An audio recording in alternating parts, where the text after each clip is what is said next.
Recently जो देखा जाए कि वहाँ पर रेप केसेस भी हो रहे, तो स्पेशली इस पर क्या कहना चाहेंगे? देखिए, आज जब असम में मैं आई और मैंने आज यहाँ पे जानकारी ले ली, तो मैं ये भी देख रही हूँ कि असम में जो महिलाओं के खिलाफ जो कंप्लेंट्स थी वो धीरे धीरे कम होती गई है। और आज 2020 की तुलना में अगर हम 25 में देखते हैं तो वो कंप्लेंट्स कम हो गई है।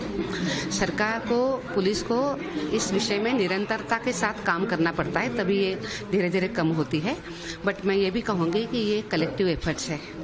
सरकार निर्णय करती है, उसी के साथ साथ जो इम्प्लीमेंटिंग एजेंसीज है, जैसे पुलिस है, अन्य व्यवस्था है, उनको भी काम करना होता है और सोसाइटी को भी काम करना होता है। जब ये मिलके काम होता है और महिलाओं के बारे में एक सुरक्षित और सम्मानजनक वातावरण देने का प्रयास होता है, तो इस तरीके से केसेस में गिरावट भी आती है। तो मुझे लगता है कि ये एक सराहनीय ऐसा कदम है असम का कि जो पुलिस इस तरीके से काम कर रही है, यही काम को निरंतरता के साथ आगे भी करना चाहिए। वेस्ट बंगाल में जिस तरह से महिलाओं के खिलाफ ज्यादातर केसेस हो रहे हैं, रेप केसेस भी हाल ही में तो पूरे विषय को आप कैसे देखते हैं? मैंने जैसे पहले कहा कि महिलाओं की सुरक्षा और सम्मान में सरकार को बहुत आगे होकर कदम उठाने पड़ते हैं, तभी महिलाओं की सुरक्षा भी होती है और सम्मान भी होता है। वेस्ट बंगाल में आजकल बहुत ज़्यादा ऐसे केसेस हमारे पास आ रहे हैं, हम उसको देख रहे हैं।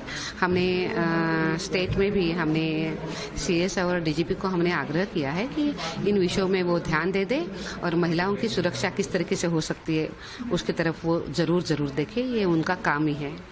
देश भर में अभी फिलहाल में कितनी पेंडिंग केसेस है, लगभग कितनी पेंडिंग केसेस है अपने? देखिए, NCW के पास तो लाखों केसेस आती है। अभी हमारे पास करीबन 2 लाख केसेस थी। उस 2 लाख केसेस में से अभी राष्ट्रीय महिला आयोग के पास लगभग 1,55,000 केसेस हम सॉल्व कर चुके हैं। अन्य अभी 40-42 हज़ार केसेस है जो ऑनगोइंग चल रही है।